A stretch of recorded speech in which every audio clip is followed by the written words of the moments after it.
श्री स्वामी समर्थ। स्वागत आहे तुमचं माझ्या यूट्यूब चॅनलवरती। आजचा दिवस तुम्हाला खूप छान सुखाचा समाधानाचा जाऊ देत हीच मी स्वामींच्या चरणी प्रार्थना करते आणि आजच्या व्हिडिओला सुरुवात करते। तर आज आहे 30 नोव्हेंबर 2023 कार्तिकी संकष्टी चतुर्थी। आज गुरुवार देखील आहे। आजच्या दिवशी आईने मुलांसाठी 6 लवंगांचा एक उपाय करायचा आहे। हा उपाय आपल्याला कशासाठी करायचा आहे, कुठे करायचा आहे, नंतर त्या लवंगांचं आपल्याला काय करायचं आहे, ही संपूर्ण माहिती आजच्या व्हिडिओमध्ये मी शेअर करणार आहे। त्यामुळे व्हिडिओ स्किप न करता शेवटपर्यंत बघत राहा। तर बघा, प्रत्येक मराठी महिन्याच्या वद्य चतुर्थीला उपवास करून गणेशांची आराधना करण्याची परंपरा आदिकालापासून सुरू आहे। प्रत्येक संकष्टीला गणेश भक्त आपापल्या परीने आणि पद्धतीने गणपती बाप्पांना भजत पूजत असतात। गणेश व्रतामध्ये संकष्टी चतुर्थीचे व्रत हे सर्वोच्च आणि सर्वश्रेष्ठ मानले जाते। हे व्रत आचरल्यामुळे विघ्नहर्ता बाप्पा लवकर शुभ फल देतात।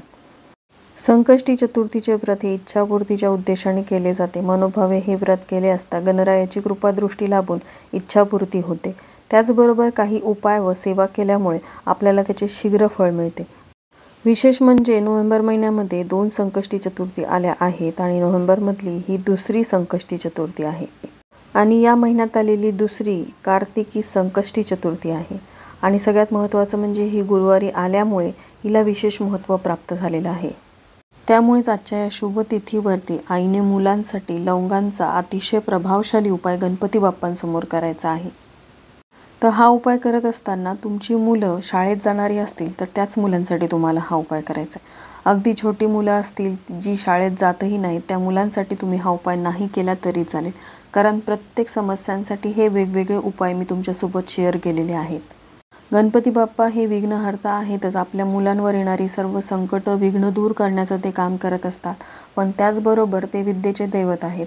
त्यामुळे मुलांच्या ज्या काही शैक्षणिक समस्या असतील, जसं की मुलांचं अभ्यासामध्ये मन लागत नसेल, मुलांची अभ्यासामध्ये प्रगती होत नसेल किंवा करिअर विषयक त्यांच्या काही समस्या असतील, तर ह्या सर्व समस्या दूर होऊन त्यांना प्रत्येक क्षेत्रामध्ये यश मिळावं यासाठी आईने मुलांसाठी हा उपाय करायचा आहे। तर बघा, शाळेत जाणाऱ्या मुलांसाठी, कॉलेजला जाणाऱ्या मुलांसाठी किंवा जी मुलं नोकरी करत आहेत अशा मुलांसाठीच नाही तर मुलीसाठी सुद्धा तुम्ही हा उपाय करू शकता। त्याचबरोबर तुमची मुलं खूप मोठी असतील, नोकरी करत असतील, व्यवसाय करत असतील तर त्यांच्या ज्या काही नोकरी व्यवसायाविषयीच्या समस्या आहेत त्या दूर व्हाव्यात यासाठी सुद्धा तुम्ही हा उपाय करू शकता। हा उपाय मुलांनी केला तरीही चालेल, पण मुलं जर बाहेरगावी शिकायला राहत असतील तर अशा वेळेस आईने मुलांसाठी हा उपाय करावा। तर बघा, कार्तिकी संकष्टी चतुर्थीच्या दिवशी हा उपाय दिवसभरामध्ये आपल्याला कधीही करता येईल, पण हा उपाय करण्यासाठी आपल्याला जवळच असलेल्या बाप्पांच्या मंदिरामध्ये जायचं आहे। आता जात असताना सांगितल्याप्रमाणे आपल्याला लवंगा घ्यायच्या आहेत। ह्या लवंगा घेत असताना 6 या संख्येने आपल्याला लवंगा घ्यायच्या आहेत। लवंग ही तुटलेली फुटलेली नसावी, फूल असलेली अख्खी लवंग घ्यायची आहे। विशेष म्हणजे ही लवंग कोणत्याही उपायासाठी वापरलेली नसावी आणि नवीनच लवंग तुम्हाला घ्यायची आहे। त्यासोबत आपल्याला 2 कापराच्या वड्या घ्यायच्या आहेत। शक्य झालं तर भीमसेनी कापराचाच वापर करा आणि याच्याच 2 वड्या घ्या, पण अगदीच भीमसेनी कापूर तुमच्या घरामध्ये नसेल तर साधा कापूर घेतला तरीही चालेल, पण साधा कापूर मात्र तुम्हाला 5च्या संख्येने घ्यायचा आहे, कारण भीमसेनी कापरामध्ये साध्या कापरापेक्षा कितीतरी प्रभाव असतो। म्हणून भीमसेनी कापराच्या 2 वड्या आणि साधा कापूर घेतला असेल तर त्याच्या 5 वड्या घ्यायच्या आहेत। त्यानंतर आपल्याला लाल पिवळ्या रंगाचा धागा, ज्याला आपण कलावा म्हणतो, तो धागा देखील आपल्याला घ्यायचा आहे। थोडासा कट करून घ्यायचा आणि ह्या 3 वस्तू घेऊन आपल्याला जवळच असलेल्या गणपती बाप्पांच्या मंदिरामध्ये जायचं आहे। मंदिरामध्ये जाऊन हा उपाय करण्याचं कारण म्हणजे मंदिरामध्ये कितीतरी जास्त पटीने पावित्र्य आणि सकारात्मक ऊर्जा असते आणि तिथे केलेले उपाय जे आहेत ते लवकर यशस्वी होतात। म्हणून हा उपाय आपल्याला मंदिरामध्ये जाऊनच करायचा आहे।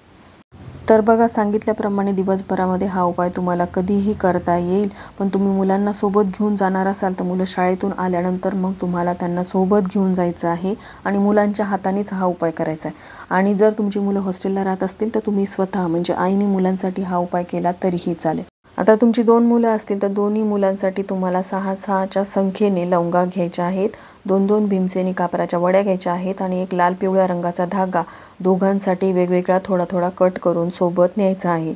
आणि लवंगा आणि भीमसेनी कापूर सोबत नेत असताना एका कागदाच्या पुडीमध्ये बांधून ह्या वस्तू न्यायच्या आहेत आणि धागा मात्र तुम्हाला त्या पुडीमध्ये ठेवायचा नाही, तो तुम्हाला सोबत घेऊन जायचा आहे। आता मंदिरामध्ये गेल्यानंतर सगळ्यात आधी गणपती बाप्पांची पंचोपचार पूजा करायची आहे, ज्यामध्ये बाप्पांना गंध, अक्षदा, फूल, धूप, दीप जोही नैवेद्य तुम्ही नेलेला असेल तो अर्पण करायचा। लाल रंगाचं जास्वंदाचं फूल नेलं असेल किंवा हार नेला असेल तो बाप्पांना अर्पण करायचा। त्यानंतर दुर्वांची एक जुडी बाप्पांना अर्पण करायची आहे। आता हे जे 6 लवंगा आणि भीमसेनी कापुराच्या वड्यांची आपण एक पुडी तयार केलेली होती। सगळ्यात आधी आपल्याला बाप्पांच्या मस्तकी ती पुडी लावायची आहे। त्यानंतर बाप्पांच्या चरणाजवळ ती पुडी स्पर्श करून खाली ठेवायची आहे। आता हे सर्व करून झाल्यानंतर ती पुडी आपल्याला उघडी करून बाप्पांच्या चरणाजवळ ती अर्पण करायची आहे। आता जो लाल पिवळ्या रंगाचा धागा आपण घेतलेला आहे तो देखील बाप्पांच्या समोर आपल्याला याच पुडीवरती ठेवायचा आहे, अर्पण करायचा आहे। आता दोन्ही मुलांसाठी तुम्ही उपाय करत असाल तर मुलांच्या हातानेच ही पुडी बाप्पांच्या मस्तकी त्यानंतर बाप्पांच्या चरणाजवळ अशी लावायला सांगायची आणि ती पुडी उघडी करून बाप्पांच्या चरणी अर्पण करायची आहे। अशाच प्रकारे तो लाल पिवळ्या रंगाचा धागा तिथे ठेवायचा आहे। दोन्ही मुलांच्या हाताने अशा प्रकारे या वस्तू अर्पण केल्यानंतर मग तुम्हाला तिथे बसायचं आहे आणि मुलांकडून तुम्हाला अथर्वशीर्षाचं पठण करून घ्यायचं आहे। जर मुलं बाहेरगावी हॉस्टेलला राहत असतील, एक मुलगा तुमच्या जवळ असेल, एक मुलगा बाहेरगावी शिकायला असेल तर एका मुलाकडून तुम्ही ही सेवा करून घ्या, दुसऱ्या मुलासाठी तुम्ही स्वतः ही सेवा करू शकता। तुमच्या दोन्ही मुली असतील, एक मुलगा असेल, एक मुलगी असेल, दोघांसाठीही हा उपाय करायचा आहे। फक्त मुलीचा जर मासिक धर्म आलेला असेल तर अशा वेळेस तुम्ही मुलीसाठी हा उपाय करू शकता आणि मुलीकडून जर तुम्हाला हा उपाय करायचा असेल तर मुलीला तुम्हाला सोबत न्यायचं आहे आणि बाहेरगावी शिकायला असेल तर अशा वेळेस सुद्धा हा उपाय तुम्हाला स्वतःच करावा लागेल। तर ह्या सर्व वस्तू अर्पण करून अथर्वशीर्षाचं पठण करून बाप्पांसमोर तुमच्या इच्छा व्यक्त करायच्या आहेत। तुमच्या ज्या काही समस्या आहेत त्या दूर व्हाव्यात यासाठी बाप्पांकडे प्रार्थना करायची आहे। तर बघा, आपल्या मुलांच्या मार्गामध्ये येणारे सर्व अडथळे दूर व्हावेत, विघ्न दूर व्हावेत आणि त्यांना प्रत्येक क्षेत्रामध्ये यशप्राप्ती मिळावी, त्यांना त्यांच्या कष्टासोबत मेहनतीसोबतच नशिबाची साथ मिळावी, बाप्पांचे शुभाशीर्वाद मिळावेत यासाठी संकष्टी चतुर्थीच्या दिवशी हे उपाय केल्यामुळे निश्चितपणे ते यशस्वी होतात। म्हणूनच आईने मुलांसाठी किंवा मुलांकडून हा उपाय आजच्या दिवशी आवर्जून करून घ्यावा।